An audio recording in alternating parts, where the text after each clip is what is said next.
Hi, welcome to my kitchen. My name is Stephanie, and today I'm going to make quick meatballs.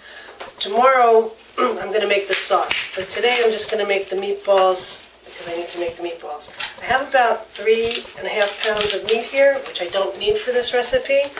I only need about 2 pounds of meat, so I'm going to separate this off, and that other meat I'm going to use for stuffed peppers for tomorrow. Now, when I'm doing my meatballs, I like to put my wet ingredients in the bowl first. And for this recipe, for 2 pounds of meat, I'm going to use 2 eggs and a cup of milk. Okay, and now I need a fork to incorporate that. In addition to my wet ingredients, I'm going to put my seasonings in here.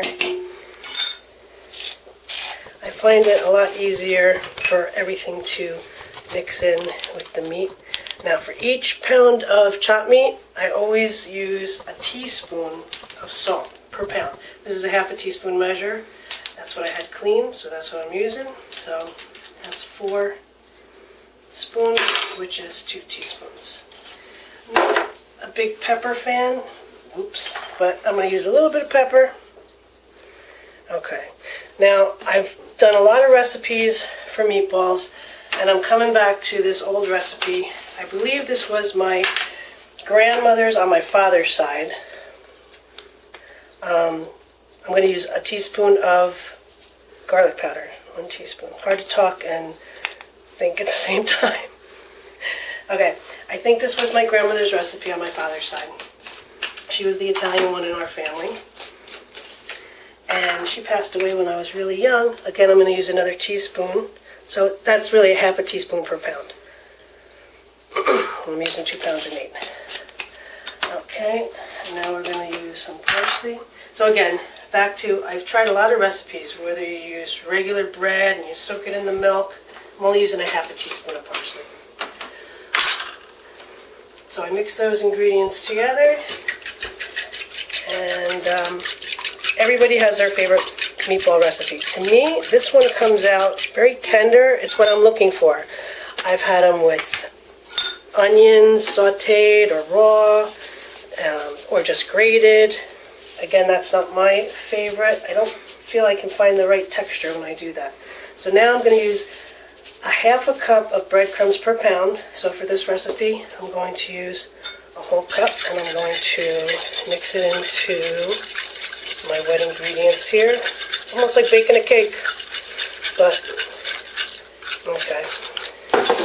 Now I feel like everything is all mixed together, and you don't have like some eggs here, some bread there when you're mixing it into the meat. Now I know that looks very loose, but you want a moist meatball. This is going to give you a moist meatball. If I had my sauce already cooking on the stove, I would add a couple tablespoons of my homemade sauce into this. I just think it gives it an extra flavor boost, but that's not happening today.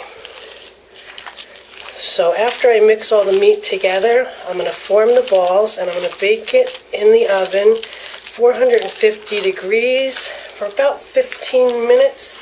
That'll give you a nice crisp outside on the meatball, and you don't have to stand there at the stove frying them. Again, I know people love to fry their meatballs. I'm not going to argue with you, but this is the way I do it. It's just easier and less mess on the stove, and I don't have to stand there and babysit it the whole time.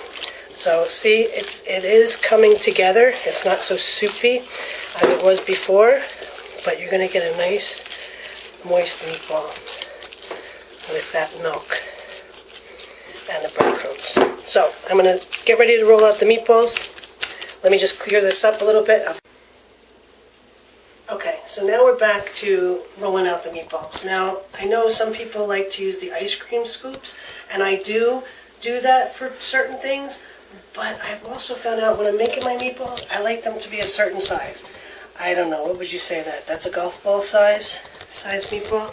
It just feels right. It just fills the palm of my hand, and then I work it around and do the meatballs.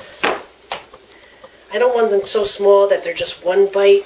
I feel like they're juicier and more tender when you make them the bigger size.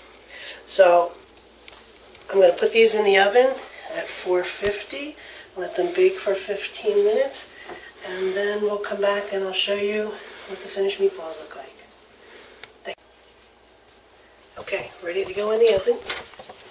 That's one tray. I'll put the other tray in. See you in a couple minutes. Okay, so it's been about 15, maybe more like 20 minutes because I did check on the meatballs. We're going to get them out. I'm going to put them here to cool. These are trivets that my kids made when they were little. Jen made this when she was 7, and Katie made this when she was 5. And this is my pot holder. That was my mom's. She's no longer with me, but she's always with me here in my kitchen. So let's go get the meatballs. Okay. There we go. Alright. I'm going to put that over there. Get the second tray.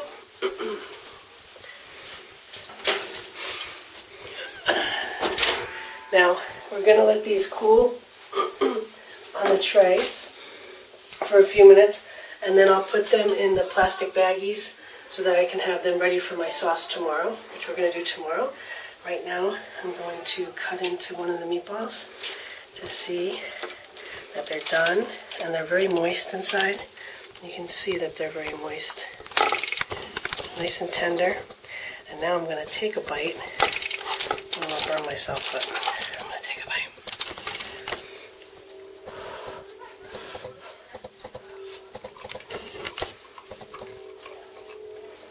That is a perfect texture. It's nice and moist. I do love onions. I do not like onion bits in my meatballs. My kids don't like onion bits in their meatballs. This is perfect because it has a nice onion flavor from the onion powder and the garlic powder. And again, they're very tender. I'm very happy with the way they came out. Tomorrow, we're making the sauce, so come back tomorrow.